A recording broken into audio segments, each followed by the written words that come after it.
Damn it. ఏంటిటా కుండబద్దలు కొడతా అత్త. నమస్కారం, కుండబద్దల ప్రేక్షకులకి స్వాగతం. నేను గౌతమ్ కాటా. ఈ వీడియోలో నేను మీతో చెప్పాలనుకునే అంశం టీటీడీని కబ్జా చేయటానికి బీజేపీ అనేక కుట్రలకి పాల్పడబోతోంది అని గతంలో నేను ఒక వీడియో పెట్టాను. దాంట్లో చాలామంది కామెంట్లు పెట్టారు, ఇలాగా చేయటం కుదరదనో, అలాంటి ఉద్దేశాలు ఏవి లేవనో, నాకేదో దురుద్దేశం ఉందనో, బీజేపీ అంటే నాకు పడదనో, నన్ను వేరే రకంగానో కొన్ని రకాలైన ఇదంతా కూడా వాళ్ళు కామెంట్ల రూపంలో వ్యక్తం చేశారు. కానీ నేను నిన్న ఏబిఎన్ డిబేట్లో పాల్గొన్నప్పుడు ప్రస్ఫుటంగా బీజేపీ అధికార ప్రతినిధి చెప్పిన మాటల్ని మీకు నేను చూపిస్తాను. వాళ్ళు ఖచ్చితంగా ఈ టీటీడీని మన ఆంధ్రప్రదేశ్ రాష్ట్రం నుంచి దూరం చెయ్యాలి అనే ప్రయత్నం ఖచ్చితంగా చేస్తూ ఉన్నారు అని ఆ మాటల ద్వారా మీకు అర్థమైపోతుంది. దానికంటే ముందుగా ఈ టీటీడీని గతంలో కాంగ్రెస్ పార్టీ కూడా ఇది ఆంధ్రప్రదేశ్ రాష్ట్ర ప్రభుత్వం దగ్గర ఎందుకు, మనం కేంద్ర ప్రభుత్వంలోకి తీసుకుంటే మనకు ఆదాయం వస్తుందనో, లేకపోతే దాన్ని వేరే రకమైన ఇన్ఫ్లుయెన్సెస్కో వాడుకోవటానికో, లేకపోతే అందులో వచ్చే సొమ్ము మొత్తాన్ని వేరే దానికి రకరకాలుగా వాడుకునే ప్రయత్నం చేయొచ్చని ఏమనుకున్నారో తెలియదు. వాళ్ళు ఆ రోజున అనుకున్నారు, ఆ విషయం కుదరలేదు. ఆ తరువాత 2014-19 మధ్యలో అప్పుడు మోడీ గెలిచిన ఫస్ట్ 5 సంవత్సరాల్లో కూడా ఇలాంటి ప్రయత్నం ఒకటి జరిగింది. అమిత్ షా కూడా ఈ కర్ణాటక ఎన్నికలప్పుడు అనుకుంటాను వచ్చి ఇక్కడ టీటీడీలో స్వామివారిని దర్శించుకొని ఆ తరువాత కింద కొంతమంది మఠాధిపతులు, పీఠాధిపతులు వీళ్ళందరినీ కూడా కలిసి ఆ తరువాత ఏదో తెలుగుదేశం పార్టీ వాళ్ళు ఆయన మీద ఏదో దాడి చేయబోయారని ఏదో కొన్ని ఇట్లాంటి వేరే వేరే మాటలన్నీ కూడా మాట్లాడి వెళ్ళిపోయాడు.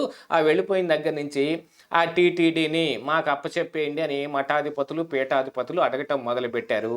అసలు టీటీడీ ప్రభుత్వ ఆధ్వర్యంలో నడుస్తుంటేనే ఇలాంటివన్నీ జరుగుతున్నాయి. ఇప్పుడు జగన్మోహన్ రెడ్డి వచ్చాడు, ఈ నెయ్యిలో ఏదో కల్తీ జరిగిందనో, లేకపోతే ఇచ్చిన కాంట్రాక్టర్ల దగ్గర ఆమ్యామ్యాలు బొక్కేస్తుంటే ఇలాంటివి జరిగాయనో, అపచారం జరిగిందనో మనందరం బాధపడుతూ ఉంటే, మరి మఠాధిపతులు, పీఠాధిపతులు చేతిలోకి వెళ్ళిపోతే ఇంకెలా ఉంటుంది? మన భారతదేశంలోనే చాలా మఠాలు ఉన్నాయి. మరి ఇస్తే ఎవరికి ఇవ్వాలి? ఏ మఠాధిపతికి ఇవ్వాలి? ఏ పీఠాధిపతికి ఇవ్వాలి? ఎవరిని ఆథరైజ్డ్గా నిర్ణయించి వాళ్ళ చేతుల్లో పెట్టాల్సిన అవసరం ఉంటుంది? అవన్నీ కూడా ఏం తెలియదు. ఏదో ఒక రకంగా ఒక గోల చేశారనుకోండి, ఆంధ్రప్రదేశ్ రాష్ట్రం దగ్గర నుంచి దీన్ని కబ్జా చేసేయటం ఈజీ, వాళ్ళ చేతుల్లోకి తీసుకోవటం ఈజీ, ఈ ధార్మిక సంస్థల మొత్తాన్ని వాళ్ళ చేతుల్లో పెట్టుకుని ఆడించటం ఈజీ. ఎందుకంటే హిందుత్వం అనే ఒక పేరు మీద బీజేపీ బోల్డ్ అన్ని రాజకీయాలు చేస్తుంది. ఎప్పుడు నేను ఎత్తి చెప్పాలి, అది ప్రజలకు అర్థమయ్యేలాగా చేరవేయాలి అనేదే నా ప్రయత్నమే తప్ప వాళ్ళంటే నాకు ప్రత్యేకమైన ద్వేషం ఏముండదు. అందున ఇప్పుడు అధికారంలో ఉన్న ఆ పార్టీతోటి ద్వేషం పెట్టుకుంటే నా మీద అనవసరంగా కొన్ని ఇది జరగటం తప్ప, దాడి జరగటమో, ట్రోలింగ్ జరగటమో, లేకపోతే కేసులు రావటం ఇలాంటివి జరగటమే తప్ప ఏం ఉపయోగం ఉంటుంది నాకు మాత్రం? కానీ వాళ్ళు ఏదైనా తప్పు చేస్తే దాన్ని ఎత్తి చూపించాల్సిన బాధ్యత ఎవరో ఒకళ్ళు తీసుకోవాలి. ఆ బాధ్యత నేను తీసుకున్నాను. అర్థమయ్యే విధంగా చెప్పే ప్రయత్నం చేస్తూ ఉన్నాను. అర్థమయ్యేదాకా చెప్తూనే ఉంటాను. అప్పటి వరకు మీకు ఈ బీజేపీ ప్రతినిధి, అధికార ప్రతినిధి మాట్లాడిన కొన్ని మాటలు మీకు ఒకసారి వినిపిస్తాను, చూడండి.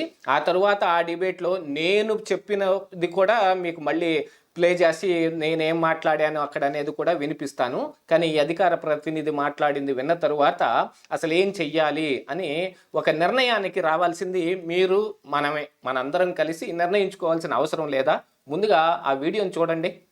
వీళ్ళు బరి తెగింపు చూడండి. 30 మంది సభ్యులు కాకుండా 52 మంది.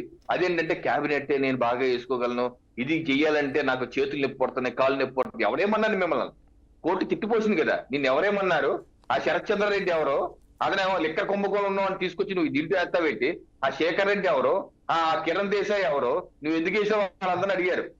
సో ఇటువంటి ఎదో పనులను చేసి ఒకటే సార్ నేను నా విజ్ఞప్తి ఏంటంటే, భగవంతుడి మీద ప్రభుత్వ కంట్రోల్ ఉండకూడదండి. ఎందుకంటే ప్రభుత్వాలు రేపు ప్రజాస్వామ్యం సార్, ఎటువంటి ప్రభుత్వం రావచ్చు, విధర్మీయులు రావచ్చు. ఇప్పుడు జగన్మోహన్ రెడ్డి ఏ రకంగా చేశారు, రేపు 20-30 ఏళ్ళ తర్వాత అటువంటి ప్రభుత్వం రాదు అని మనం చెప్పట్లేదు.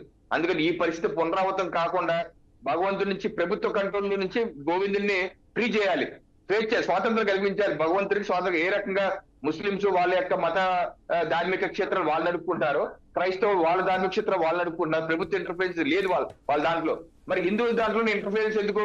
తప్పనిసరిగా హిందువుల్లో ప్రభుత్వ ఇంటర్ఫరెన్స్ ఉండకుండా ఆ హిందూ సమాజానికి అప్పచెప్పే విధంగా చేస్తే గానీ ఇటువంటి పరిస్థితి భవిష్యత్తులో పునరావృతం కాకుండా ఉంటాయి. నా యొక్క విజ్ఞప్తి నవీన్ గారు.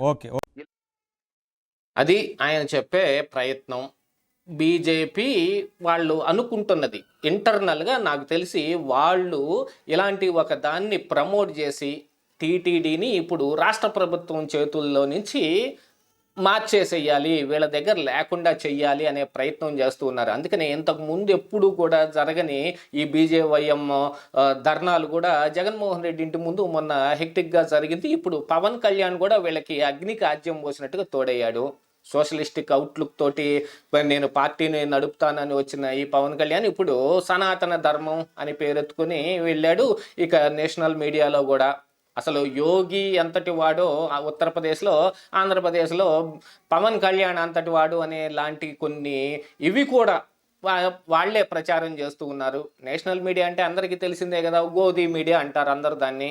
సరే, ఇక ఏది ఏమైనప్పటికీ గాను దీన్ని ఖచ్చితంగా ఈ టీటీడీలో ఇప్పుడు జరిగిన ఈ వ్యవహారాన్ని, జగన్మోహన్ రెడ్డి చేసిన ఈ పనిని అంతటిని ఆసరా చేసుకుని వాళ్ళు కబ్జా చెయ్యాలి అనుకుంటుంది మాత్రం పక్కా వాస్తవం. దానికి తరువాత నేను ఆ డిబేట్లో ఏం మాట్లాడానో మీకు ఒకసారి వినిపించే ప్రయత్నం చేస్తాను. ఆ వీడియో కూడా చూడండి. నాది ఇంకొక సజెషన్ ఏంటంటే, సార్ ఇందాక చెప్పారు ఈ హిందూ దేవాలయాల మీద ప్రభుత్వ పెత్తనం ఏంటనేది. అది మాట్లాడుకుంటే పెద్ద హ్యూజ్ సబ్జెక్ట్, కానీ దాన్ని అప్పగించాలి అని అంటే మరి ఎవరికి అప్పగించాలో తెలియని పరిస్థితులు ఉన్నాయి. అది కూడా చూసుకోవాలి. ఎందుకంటే మనకు కొన్ని వేల సంవత్సరాల పురాతన చరిత్ర ఉంది. ఇప్పుడు దాంట్లో నుంచి వచ్చిన హిందూ ధర్మంలో ఇప్పుడు ఫలానా వాళ్ళకి ఇస్తాం అని ఎవరికి చెప్పగలం? అందుకని అజమాయిషీది ప్రభుత్వం ఉన్నా కూడా వాళ్ళు నీతిగా న్యాయంగా ఉండటానికి, ఎటువంటి మాల్ ప్రాక్టీసెస్ చేయకుండా ఉండటానికి ఎన్ని కారణాలు ఉన్నాయో అన్నిటినీ అన్వేషించి అందులో ఇమర్చాల్సిన అవసరం ఉంది. దాన్ని అమెండ్మెంట్ చేయాల్సిన అవసరం ఉంది. ఇలాంటి వాళ్ళు వచ్చినా రేపు ఇప్పుడు తెలిసింది జగన్మోహన్ రెడ్డి వస్తాడు, ఇంత నాశనం చేస్తాడు అని. దాన్ని అమెండ్ చేసుకుందాం. కాదని వేరెవరికి అప్పగించగలుగుతాం? ఇప్పుడు మఠాధిపతులకి, పీఠాధిపతులకి ఇవ్వగలుగుతామా టీటీడీ దేవస్థానాన్ని? అలా ఇస్తే ఏం జరుగుద్ది ఆ తర్వాత మనకి తెలుసు. ఇంత ముందు ఇవ్వకుండా కొంత ఉన్నప్పుడే అప్పట్లో కొంతమంది పూజారులు కానీ, ఈ ఆలయ నిర్వాహకులు కానీ ఎక్కడో మెడ్రాస్లో పెద్ద పెద్ద బంగళాలు కట్టుకొని ఉంటూ ఇక్కడ జీతకాళ్ళని పెట్టి చాలా విచిత్ర విన్యాసాలు చేశారు. ఎన్టీ రామారావు వచ్చిన తర్వాత కదా ఈ పాలక మండలి ఏర్పడి దీనికి ఒక బాడీ అన్నీ వచ్చిన తర్వాత కదా ఈ ప్రక్షాళనంతరా జరిగింది. అంతకుముందు గుండు గీయించుకోవడానికి కూడా కొన్ని ఇబ్బందులు పడాల్సిన పెద్ద పరిస్థితులు ఉన్నాయి. అందుకని దాంట్లో కూడా దాని బైలాసో లేకపోతే టోటల్ గా వేరే ఏదైనా పెట్టటమో చేసి అంటే సరే పూర్తిగా అప్పచెప్పకపోయినా వారు అన్న దాంట్లో ఇంకోటి ఏంటంటే చూశారు కదా, ఆ బీజేపీ అధికార ప్రతినిధి చెప్తున్న మాటలు ఆయన సొంత మాటలు అని మనం అనుకునే అవసరం ఉందా? బీజేపీ తరపు నుంచి ఆయన మాట్లాడుతున్నాడు కాబట్టి అది ఆ పార్టీకి ఆపాదించి మాట్లాడుకోవాలి. అందున బీజేపీలో ఒక కఠినమైన వ్యవస్థ కూడా ఉంటుంది.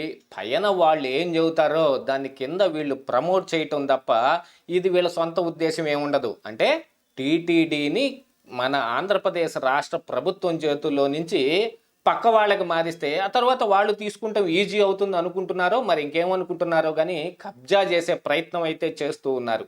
ఇదే ఈరోజు కుండబద్దలు.